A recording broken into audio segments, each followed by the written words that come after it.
Akala ko lalaki ka. Ba't malusog yan? Uuwi na ako. Huwag na natin ituloy ito. Ako si Clarice. Meron akong kachat. Nakilala ko sa social media. Ang dami na naming napag-usapan. Kasi almost 5 months na rin kaming magkausap sa chat. Ganito nagsimula ang lahat. Nag-swipe ako sa FB. Nang biglang merong isang account na inirecommend. Nabasa ko Paulo at ang picture ay dagat. Na-curious ako kasi mahilig talaga ako mamasyal sa dagat. Siyempre, pag nagkita kami baka ipasyal niya ako sa dagat, sa tabing dagat. Grabing imagination ko sa simula. Di pa naman kami magka-chat hanggang sa inisto ko siya. Marami nga siya ng picture na namamasyal sa tabing dagat. Napapangiti ako sa isip ko. Nagtaka ako. Chubby siya na parang mapera at siguradong mapapasaya niya ako. Hay nako, hindi naman siguro masama na i-add friend ko na agad. Total, wala naman siyang partner sa mga post niya. Ako naman ay single at talagang pihikan ako sa lalaki. Yun, nag-accept agad siya. Yes. Then may kasunod na chat. Me, I know you. Wow, Inglesero. Reply ko, di po tayo magkakilala talaga. Pero ako pala si Clarice.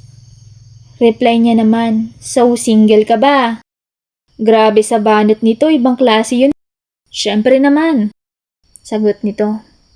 Then napakarami na naming napag-usapan araw-araw. I think alam na namin ang isa't isa. Grabe, enjoy na enjoy ako. Di ko alam kung ba't kuhang-kuha niya. Alam niya na ang galit ko, inis ko, at kung paano ako papakalmahin. Then this time, nag-decide kami na magkita na sa lugar nila. Sa Palawan. Pero next month pa yun kasi yun ang bakante namin. Ako kasi nagtatrabaho sa call center. Siya naman security guard sa beach. Kaya pala ganun mga posts niya. Siyempre, every combo namin na open namin yung meet up namin next month. Dumating na din yung time. Na open na kami sa isa't isa. Tinanong ko siya, anong unang gagawin natin? Reply niya, ikaw? Ha? Ako? Ba't ako? Kilabot na reply ko na may kahalong excitement. Ikaw bahala, sabi niya. Reply ko naman, ikaw, di ko kabisado lugar nyo.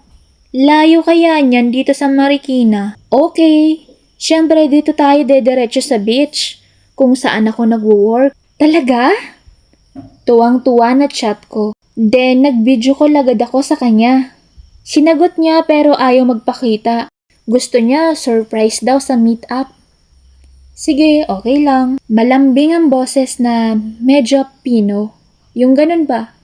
Sabi niya, handa ka na ba? Saan?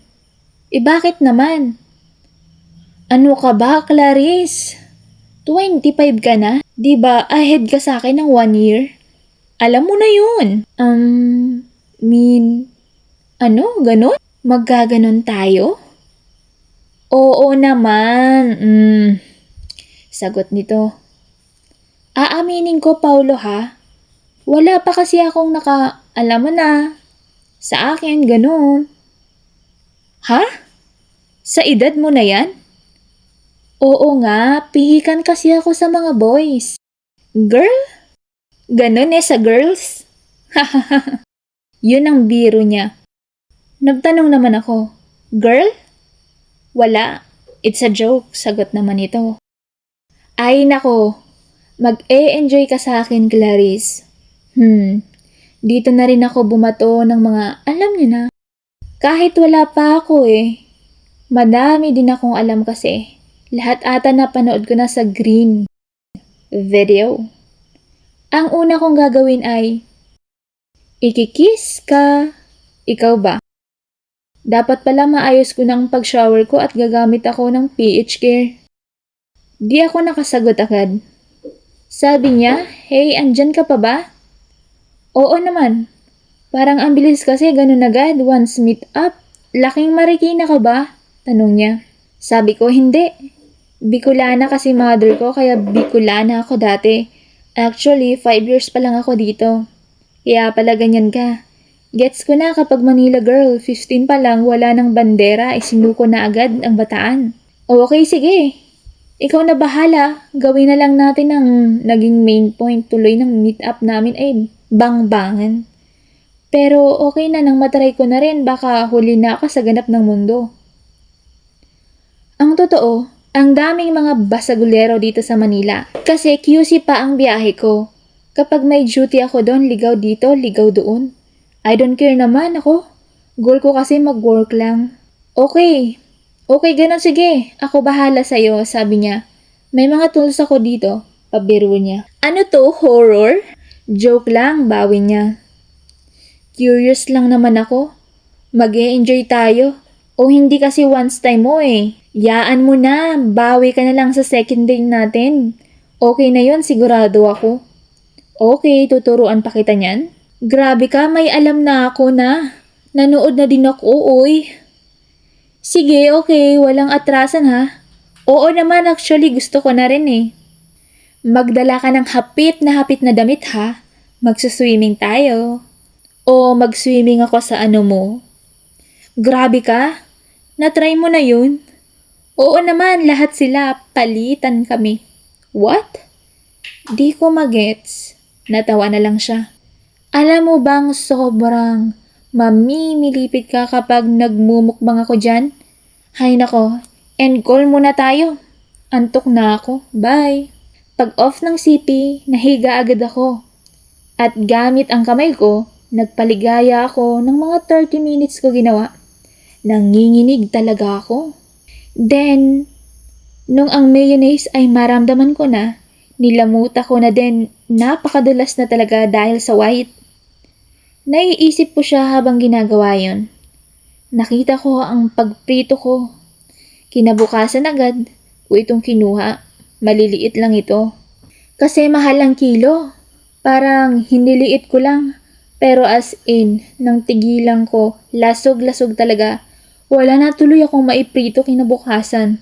At kinagawian ko na yung mga yun tuwing gabi. Ang center finger ko ay walang kuko. Dahil ito ang nagpapasaya sa akin. Bukas nga pala ay date na. Nakaset up na para magkita kami sa Palawan. Naligo na ako ng 4 AM pa lang. Pero 7 AM pang alis ko. As in namula na talaga kasi gusto ko malinis talaga. Ulit-ulit ko itong sinabon. Grabe, di ko namalayan. Pati sabon nagamit ko na pala sa pagpapasaya habang naliligo ako. Sa bungad lang naman kasi mahapdi eh. Bumiyahe agad ako. Din pagbaba ko, sabi niya, siya na daw yung naka-black. Japorms talaga. Astig! Ginulat ko siya. Hey Paulo! Paglingon niya, ako ang nagulat. Mistisa ang mukha pero lalaki ang katawan? Ano to? Nakagluta ka, Paulo? Gulat ka, girl. Akala ko lalaki ka, ba't malusog yan? Uuwi na ako. Wag na natin ituloy ito. Yan ang nasa isip ko that time. Di ako umimi kasi naramdaman ko agad kasi malaki ang mountain pinatubo niya. Di ako nagpahalata.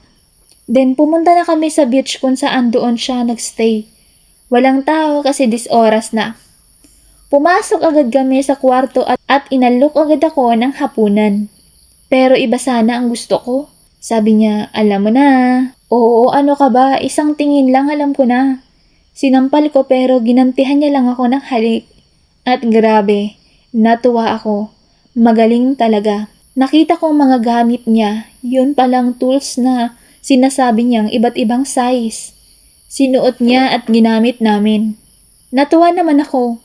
Ayos din sabi ko kasi di ako mabibitin agad. Sana matulungan niyo ako kung itutuloy ko pa ba ito. O pag uwi ko, di ko na siya kakausapin sa chat.